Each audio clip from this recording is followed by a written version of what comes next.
Ice cream stick കൊണ്ട് എന്തൊക്കെ ചെയ്യാല്ലേ. അപ്പോൾ ഇന്ന് നമുക്ക് ഐസ്ക്രീം സ്റ്റിക്ക് വെച്ചിട്ട് ഒരു ക്രാഫ്റ്റ് ചെയ്യാം. ഇന്ന് നമ്മൾ ചെയ്യാൻ പോകുന്നത് ചെറിയൊരു ബെഞ്ചാണ് കേട്ടോ.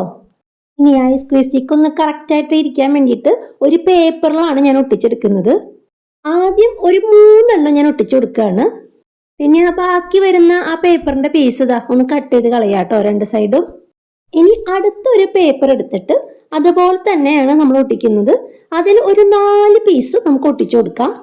പിന്നെ ഒട്ടിക്കുന്ന സമയത്ത് കയറി ഇറങ്ങി പോവാതെ ഒരേപോലെ വരാൻ വേണ്ടിയിട്ടാണ് ഞാൻ ഈ ഐസ്ക്രീം സ്റ്റിക്ക് ഒട്ടിക്കുന്നതിന് മുന്നേ മുകളിലുള്ള ഐസ്ക്രീം സ്റ്റിക്കില്ലേ അതുമ്മ വെച്ചിട്ടൊന്ന് പതുക്കെ താഴത്തേക്ക് ഇറക്കിയിട്ട് ഒട്ടിക്കുന്നത്.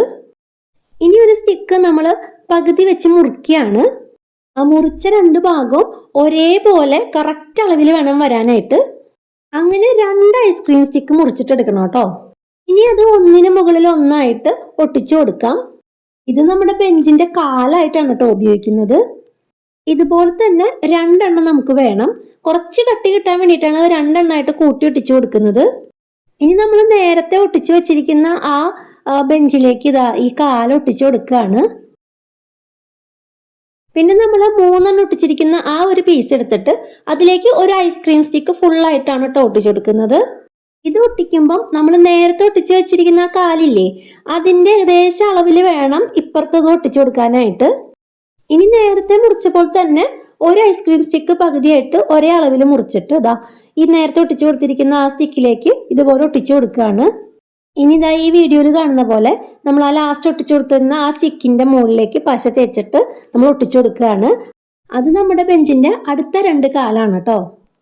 ഇനി നമ്മുടെ ബെഞ്ചിന്റെ ആ സൈഡിലുള്ള 2 കാലിന്റെ അകലം നോക്കിയിട്ട് അതേ അളവിൽ ഐസ്ക്രീം സ്റ്റിക്ക് മുറിച്ചെടുക്കുക. എന്നിട്ട് 2 കൂട്ടി ഒട്ടിച്ചിട്ട് ദാ ഇതുപോലെ ഒട്ടിച്ചു കൊടുക്കുകയാണ് കേട്ടോ.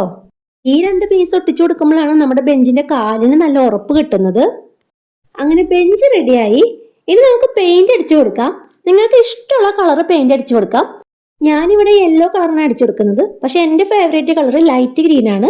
പക്ഷെ ലൈറ്റ് ഗ്രീൻ കളർ ഇതിന് മാച്ച് ആവില്ല. ഇനി നമുക്ക് കുറച്ചുകൂടി ഭംഗി കൂട്ടി കൊടുക്കാൻ നമ്മുടെ ഏതെങ്കിലും സ്റ്റിക്കറൊക്കെ ഉണ്ടെങ്കിൽ അത് ഒട്ടിച്ചു കൊടുക്കാം കേട്ടോ. എൻ്റെ ഈ ഫ്ലവറിന്റെ സ്റ്റിക്കർ ഉണ്ടായിരുന്നു, അത് ഒട്ടിച്ചു കൊടുത്തപ്പോൾ നല്ല ഭംഗിയിലെ കാണാനായിട്ട്. ഐസ്ക്രീം സ്റ്റിക്കിന് പെയിന്റ് അടിച്ചു കൊടുക്കുമ്പോൾ ബ്രൈറ്റ് കളർ അല്ലാന്നുണ്ടെങ്കിൽ നമ്മൾ വൈറ്റ് അടിച്ചു കൊടുക്കേണ്ടി വരും. എന്നാലാണ് നമ്മൾ അടിച്ചു കൊടുക്കുന്ന കളർ കറക്റ്റ് ആയിട്ട് നല്ല ബ്രൈറ്റ് ആയിട്ട് നിൽക്കുള്ളൂ. യെല്ലോ കളർ ബ്രൈറ്റ് ആയ കാരണം വൈറ്റിന്റെ ആവശ്യമില്ല. അതുകൊണ്ടാണ് ഞാനത് ചൂസ് ചെയ്തത്. അപ്പോൾ പിന്നെ എന്നും പറയുന്ന പോലെ ഇഷ്ടപ്പെട്ട് കഴിഞ്ഞ് ഇപ്പൊ തന്നെ ഒരു ലൈക്ക് അടിച്ചോ. പിന്നെ ഷെയർ ചെയ്ത് കൊടുക്കണം, സബ്സ്ക്രൈബ് ചെയ്യണം. അപ്പൊ അടുത്ത വീഡിയോയിൽ കാണാം. ബൈ.